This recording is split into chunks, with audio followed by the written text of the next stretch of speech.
Nagkaroon po ng pagkakataon na humarap sa media si Congressman Coa.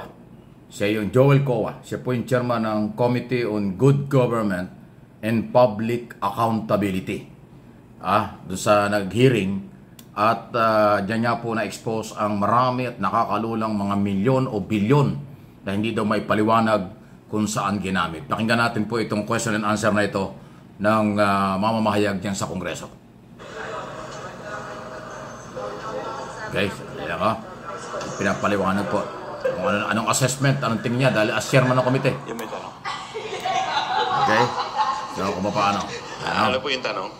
Yan, dali lang ha. Sa budget, okay? Kasi merong sinasabing federal plunder eh. Parang ganon. Sir, hi, Chair. Nagpa-press con po kanina, no? I hope you're well aware of yung press con ni VP Sara earlier. After po lumabas nitong ating former DepEd Yusek na si Gloria Mercado revealing some information about yung pagbibigay nga daw ng envelopes worth 50K, totaling to 450,000. What can you say about... For 9 months. Yes, what can you say all about this point? Yung mga sagot din ni VP Sara and the sagot po ng Mercado.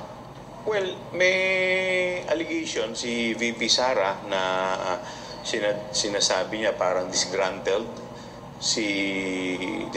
employee and may allegation po siya na parang nagsusolicit daw something like 16 million. But it was answered by Yusek Mercado. Parang ang sinasabi niya parang it's a project ng supposed ng DepEd at parang wala namang perang involved. I think it's a machine, something like that po. So one allegation against another allegation. So yun po. Sir, balikan ko lang din yung presentation nyo kanina kasi you mentioned this word plunder, no? Pandarambong. First time din namin narinig to ngayon sa pagdinig. Ano po ba, can you elaborate lang mostly po yung... Well, because the money involved here is not loose change. Hindi naman po ba yung pinag-uusapan dito. We are talking here of hundreds and hundreds of million peso na hindi po maipaliwanag kung paano po talaga nagamit.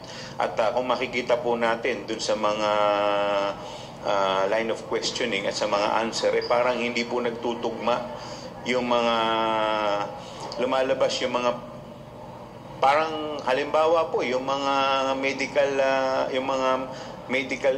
medicine and food at saka yung mga purchase of supplies, parang lumalabas parang parang buo.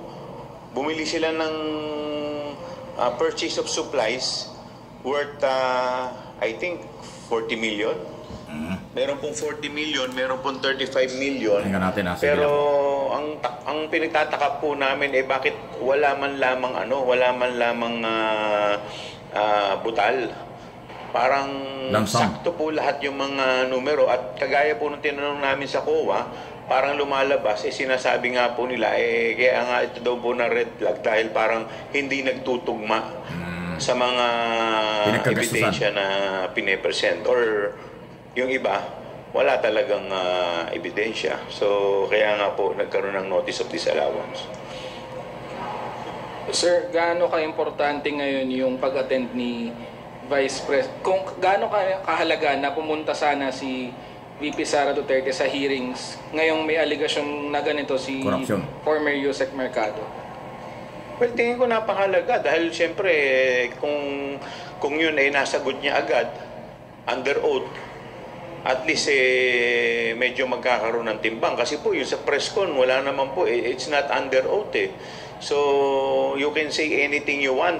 Unlike dito po, yung nag-aakusa po sa kanya at sinagot din po yung kanyang accusation under oath. At nagsumiti pa po ito ng affidavit na notarized.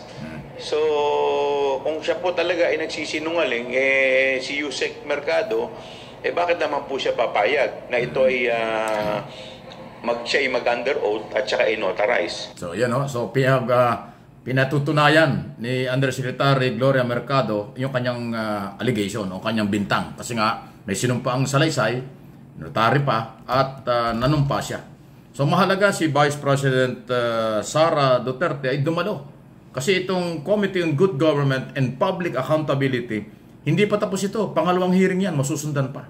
Pero ito po yung bago. Congressman Coa, thank you. Ito na naman po. Meron din sinabi kahapon sa press conference o mga statement mula sa Office of the Vice President. Hindi talaga siya haharap sa Kongreso. Parang dating talagang matigas. Talaga nagmamatigas siya. Hindi niya nire-respeto ang kapangyarihan ng Kongreso tungkol sa paghihimay ng budget. Committee of Appropriation, Plenaryo, Deliberation, at saka itong Committee on Public Accountability. Pero ito yung masakit.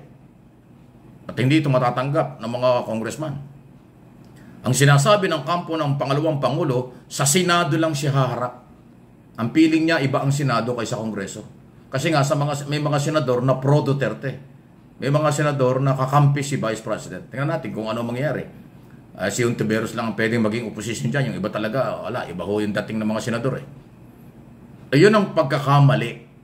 Hindi yata alam ni Inday Sara, Vice President. Baka hindi po nyo alam. Para makinig po kayo, para malaman nyo. Kahit ang Kongreso ay ayaw nyong irespeto, ayaw nyong puntahan, pero pupunta kayo sa Senado, may problema ka pa rin. Kasi po, ang mangyayari dyan, mayroong bicameral conference committee. Magkaiba yung Congress version at saka yung Senate version. Doon babalang kasi yon sa bicameral conference meeting. At nandun ang mga congressman. Nandun ang matataas na opisyalis ng Committee on Appropriation at ng mga natawan ng Kongreso. Delegasyon mula sa Kongreso at Senado, yun ang magbabaykam. Doon sila magtatalo-talo. So hindi ibig sabihin kung ano ang ibibigay na budget ng Senado, aaproba ng Kongreso, hindi yan. Sabay kang madugong debate yan. At yung ginagawa ng pangalawang Pangulo na kawalan ng respeto sa mga congressman, hindi maganda yan. Kasi, sabi nga ni Congressman Adjong na siya nagdidepensa ng budget ng Office of the Vice President, enough na sa kanya yung 700 million o 733 million na inaproba ng Kongreso. Malayo dun sa hinihingi ni Vice President na 37 billion. Ayan. Okay? So, mga senador, mukhang gagamitin kayo ni Vice President. Kaya daw yung lalapitan. Sa inyo daw makikipag-coordinate. So, magiging problema ito ng Senado. Kasi hindi papayag ang mga congressman sa BICAM. Sana budget na ito kung babaguhin ng Senado. Dahil nga, hindi humarap at hindi nirespeto ng pangalawang ng pangalawang Pangulo ang mga elected congressman. Naloko na. Talagang pinalalaki at lumalaki itong isyong ito. Ibang klase si Inday. Ibang klase si Vice President. Tingnan natin kung saan aabot ang tigas nito. Pagdating sa budget, Kongreso ay may karapatan. Ang Senado ganun din. Pero hindi. Naman ang mga senador ay kakampi ng ganun-ganun lang. Abangan natin mga senador, lalo na yung mga re-election ni senador. Pag inyong kinampihan itong ganitong klase, sigurado tagilid kayo sa eleksyon sa Mayo.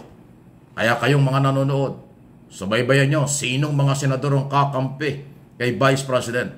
Pag kumampihan tungkol sa budget na isyong ito, ang ganti ng taong bayan sa eleksyon sa Mayo.